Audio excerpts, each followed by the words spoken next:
اعوذ باللہ من الشیطان الرجیم بسم اللہ الرحمن الرحیم۔ جنتی خزانہ دلانے والا وظیفہ۔ رسول اللہ صلی اللہ علیہ وسلم ایک غزوے سے لوٹ رہے تھے۔ دور سے مدینہ دکھائی دیا تو لوگ اونچی آواز سے اللہ اکبر کہنے لگے۔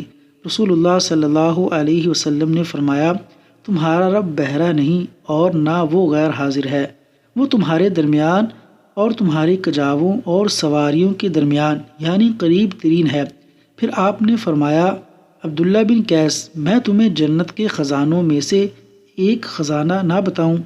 فرمایا کہ جنت کے خزانوں میں سے ایک خزانہ ہی ہے، لا حول ولا قوة الا باللہ، لا حول ولا قوة الا باللہ۔ اللہ تبارک و تعالی اس وظیفے پر عمل پیرا ہونے کی توفیق عطا فرمائے۔